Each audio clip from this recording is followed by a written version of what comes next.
예, 오늘 풀어볼 여론조사는 K소이 TBS 조사인데요. 그 3일날 발표된 조사입니다. 이제 그 여론조사 보시면은 일단 이번 그 여론조사 보시면은 이재명 후보가 41%가 나왔고 윤석열 후보가 37% 그리고 안철수 후보가 9.2%가 나왔습니다. 좀 여론조사 보시면서 좀 어떻게 보시는지. 뭐 연말에 충분히 예견됐던 일인데요. 뭐 이제 골든 크로스인지 뭐 데드 크로스인지 그건 중요치 않고 어쨌든 큰 흐름에서 추세를 이제 이재명 후보가 우위에 있다는 것을 이제 보여준 거죠.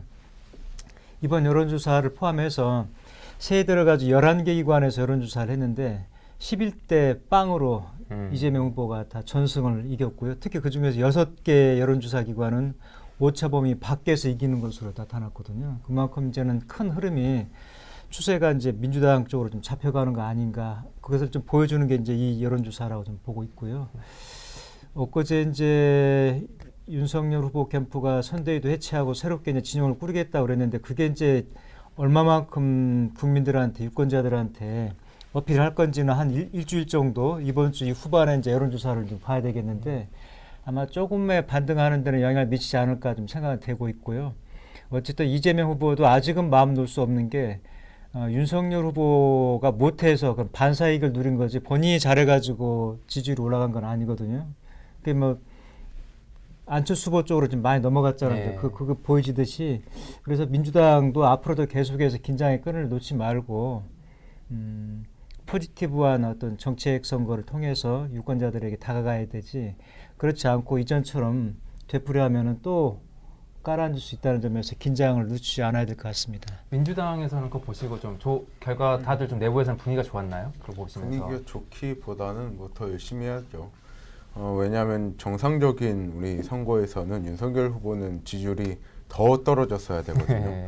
근데 떨어지는 폭이 그렇게 크지 않았다라고 생각하고 이게 정권 교체를 바라는 여론이 아직 높기 때문에 윤석열 후보가 떨어진 만큼 안철수 후보가 지지율이 올랐거든요.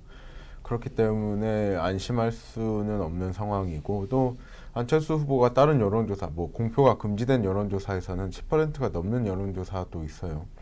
그렇기 때문에 우리가 좀 안심할 수는 없다.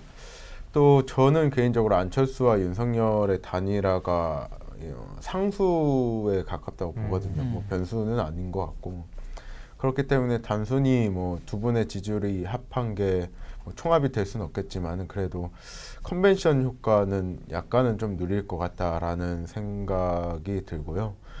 이재명 후보가 윤석열 후보의 그런 망언, 막말 그리고 부인 김건희 씨의 허위 이력, 경력 같은 사건 그리고 국민의힘 선대위의 분란에도 지지율이 과반을 아직 달성하지 못했다는 것에 대해서 우리가 좀 더 열심히 해야 된다라는 생각을 합니다. 그러니까 그 K소이 조사에도 나오는데 차기 대선 성격이 있지 않습니까? 거기서도 분명히 윤석열 후보의 지지율이 떨어지는데도 차기 대선 성격이 정권 교체가 50%가 넘고 그리고 뭐 정권 재창출은 40%에 불과하더라고요. 그렇죠. 이런 여론을 계속 아마 대선까지 이게 이어질까요? 아니면 정권 재창출이 더 높아질 시기가 올까요?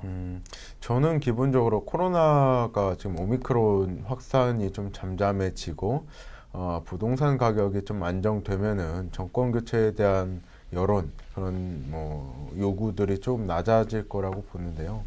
일단 문재인 대통령의 국정 지지도가 역대 대통령들에 비해서 배는 많은 상황이거든요. 이것 또한 저는 뭐 긍정적으로 보고 있습니다. 교수님은 저는 뭐 정권 교체 그 지지율이 계속해서 우위를 보일 거라고 봐요. 왜 그러냐면은 어느 부분 현상을 보고 저게 나타난 게 아니고 지난 4년 반 동안의 문재인 정부의 실정이 누적되고 누적된 결과에 대한 국민들의 시각이기 때문에 어느 뭐 특정하게 코로나가 좀 잡힌다든지 뭐 이랬다 그래가지고 그 정권 심판 지지율이 뭐 사라지거나 이러지는 않을 거라고 봐요. 그래서 그렇기 때문에 이게 지금 대선 시작해서 지금 한 1년 가까이 되죠. 지금 후보 각 당 경선부터 추산해 보면은 많이 벌어질 때는 한 30%까지 서로 벌어졌고 지금 좁혀지긴 했습니다만은 좁혀지기는 이보다 조금 저는 좁혀질지는 모르겠는데 이게 뒤바뀌거나 이러지는 않을 거라는 생각이 좀 있습니다. 그래서 근데 그런데도 차기 대선 당선 가능성을 보면은 그 이재명 후보가 49.1%로 50%에 육박을 하더라고요. 또 윤석열 후보는 40%, 안철수 후보는 3.3%에 그칩니다. 사실 지금 최근 나온 여론조사 중에는 안철수 후보가 오히려 윤 후보보다 더 경쟁력이 있다. 윤 후보, 안철수랑 이재명이 붙으면은 안철수가 이긴다. 그런 조사도 나오는데 좀 어떻게 해야 될까요? 이 안철수랑 이재명이 붙는다고 가정하면은? 뭐 단일화를 전제로 한다면은요 해볼만 하겠죠. 오늘 갤럽 여론조사 보시면은 오늘 거 보면은요 안철수 후보가 드디어 15% 포인트까지 좀 찍었단 말이죠. 예. 그리고 여론조사 단일화를 상정했을 때는 뭐 거의 뭐 박빙이 있는 걸로 오차범위 내에서 그렇기 때문에 정권 교체 여론에다가 단일화를 통한 어떤 컨벤션 효과를 플러스 시키면은 잘하면은 정권 교체가 될 가능성도 배제하기 어렵다. 그렇게 좀 보는 게 맞을 것 같아요. 그 민주당 있었을 때 혹시 안철수 대표랑 한번 모셔본 적 있으신가요? 그때 좀 안 대표에 대해서 좀 이야기라든지 좀 해주실 게 좀 있는지 어떤 안철수 분이신지. 뭐 겪어보지 않은 분들은 모를 것 같아요. 뭐 한번 일화가 많은데요. 예. 일단은 저희 당 대표셨잖아요. 예. 그때 뭐 국민의힘 가 있는 김한길 대표도 저희 당 공동 그렇죠. 대표셨는데 예. 일화가 갑자기 생각나는데 그분은 절대 협상을 하시는 분은 아니에요. 토론과 협상을 하시는 분이 아니고 본인이 원하는 방향이 관철되지 않으면 협상 테이블 없는 분이기 때문에 국민의힘이 아직 안철수 맛을 못 봤다.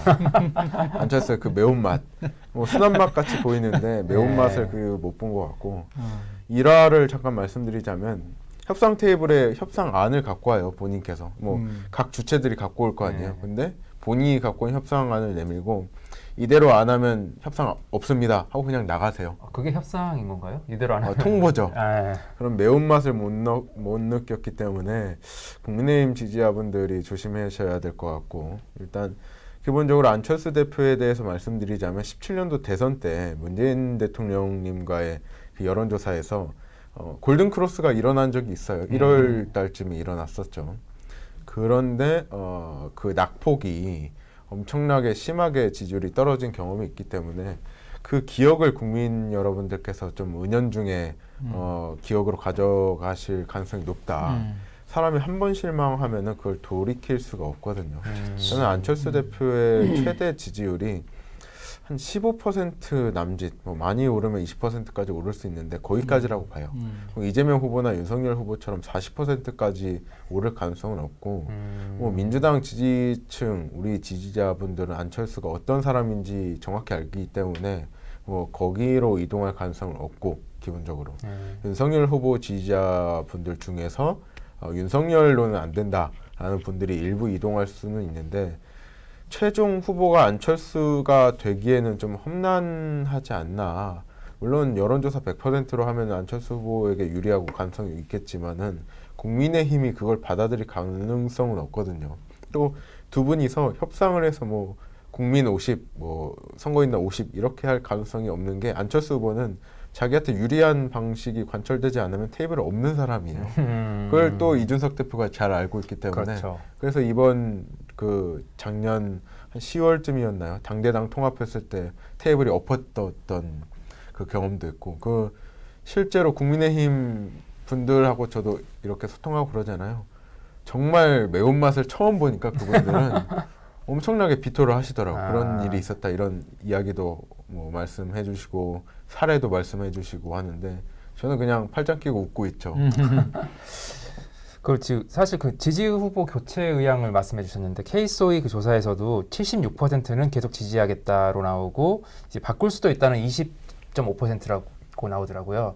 사실 그 76.3%라는 게 여야 그 고정 지지층 그러니까 국민의힘은 한 40% 정도 되고 민주당은 36% 정도 되고 이제 중도층이 소위 20.5%인데 이 20.5%가 어디로 가느냐가 이제 핵심이지 않겠습니까? 그러면은 이게 어떻게 그 뭐랄까 바꿀 수도 있다는 그 중도층을 어떻게 양쪽에서 잡아야 할까요? 뭐 저번에도 말씀드렸지만 20대가 적극적인 투표 지지를 거의 90%가량 비치고 있잖아요. 그런데 그런 반면에 한 70% 정도가 지지 후보를 바꿀 수도 있다는 또 그런 유보적인 입장을 내놓고 있어요. 다른 계층은 보면은 거의 다가 연령대가 좀 굳어진 걸로 보면 되는 거죠. 특히 이제 윤석열 후보 같은 경우는 60대 이상 고령층에서는 뭐 이번에 떨어졌어도 확고하게 그쪽은 계속 지지를 하고 있고 네. 이재명 후보는 40대, 50대에서 이제 강하죠. 최근에 이제 30대까지 넓어졌지만 그래서 결국 20대가 그 캐스팅 보트를 쥐게 행사를 할 것 같은데 20대를 누가 잡아 끌어들이냐 거기에 좀 승패가 좀 달려 있을 것 같아요. 네. 근데 지금 이재명 후보는 행보가 최근에 보면 20대 남자들의 굉장히 좀 친근감 있는 행보를 많이 내서 네. 그쪽을 많이 좀 깨부수고 이전보다는 좀 나아졌죠. 반면에 윤석열 후보는 그쪽에서 많이 미탈을 한 상태고 네. 그래서 결국 이제 그 싸움인데 그래서 오늘 그 어제던가 이준석 후보 대표가 네. 복귀하면서 내세웠던 것도 이제 그거고 2030 세대포 이론. 예, 오늘 아침에도 뭐 KBS인가요? 뭐 MBC인가 어디 라디오 방송 나가가지고 20대가 빠져나간 건 사실인데 그게 안철수나 때로는 허경영한테 간 거지 이재명한테 간 건 아니다. 그래서 우리가 하기에 따라서 다시 가져올 수 있다 이렇게 이제 얘기를 했는데 그것도 아마 그런 근거에서 저는 그런 발언을 했을 거라 보고 있고요. 이 사람들이 어떻게 할지는 좀 지켜봐야 되겠죠. 청년 위원장 입장에서 이런 이준석 대표의 도발에 대해 어떻게 받아들이십니까? 대학생 위원장인데요. 아, 대학생 네. 위원장. 예. 이준석 대표가 마냥 뭐 2030의 대표 주자고 음. 그분을 따라서 많은 표가 움직인다고는 생각하지 않아요. 그렇기 때문에 저는 뭐 이준석 대표 뭐 마음속으로는 응원하죠. 이준석 대표가 잘 됐으면 좋겠어요. 지금 집단 린치를 받고 있잖아요. 네. 어제 뭐 맞았다가 이번에 좀 뭔가 화합을 서로 하긴 으쌰으쌰하는 했었는데, 그런 분위기. 네. 마음속으로 응원하지만 뭐 2030의 대표 주자고 뭐 엄청나게 많은 분들이 이동할 거라는 것은 뭐 생각하지 않고요. 먼저 윤석열 후보와 이재명 후보 말씀드리면 TV 토론 네. 우리가 3회라고 알고 있는데 3회가 아니거든요. 방송사 주간 토론이 그렇죠. 또 있고 법적이 3회고 그렇죠. 추가로 할 수 있는 거는 이제 한계가 없는 거죠. 그렇죠. 한계가 없기 네. 때문에 지난 대선 보면 한 15번은 더 할 것 같아요. 네.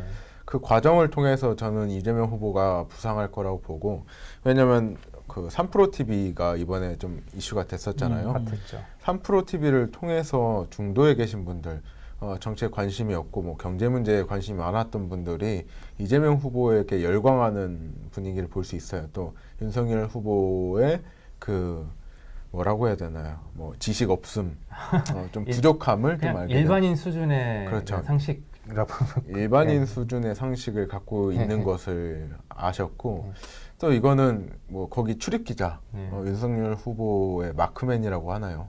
그분들 한 3분이서 와 좀 식사 자리에서 들은 건데 굉장히 뿌듯해 하셨대요. 3프로 TV를 찍고 나서 어떤 말을 하셨냐면 경제도 뭐 별거 아니네 막 거참 막 이런 말을 하셨다고. 누가 윤석열 후보가요? 네네. 저는 그거를 들으면서 그 마크맨들도 기본적으로 그 윤석열 후보에 대해서 또 동질감을 갖는 분들이 많잖아요. 마크맨 되면 그렇게 되죠. 네. 그럼에도 그런 거를 저한테 말해줄 정도면 그분들도 실망을 했다라는 이야기를 드리고 싶고. 근데 또 다른 이야기도 하셨잖아요. 자기는 3프로 TV가 뭐 하는 건지 잘 모르고 나갔다. 그렇죠. 참 사실 대선 후보가 되시면 자기 일정이 어떤 게 있는지 확인을 하고 미리 준비하고 나가는데 뭐가 있는지 잘 모르고 나갔다. 이게 좀 특히에 좀 그런 것 같더라고요. 김종인 위원장이 그러니까 어제 물러나면서 한 얘기 중에 그 멘트가 있잖아요. 3프로 TV에 자기는 나가는지조차 다 몰랐다는 네. 거고. 그러니까 전혀 어떤 당내에서 어떤 소통이라든지 커뮤니케이션이 안 되는 거죠. 후보도 모르고 누군가 짜준 거에 따라서 가서 그냥 한 거고.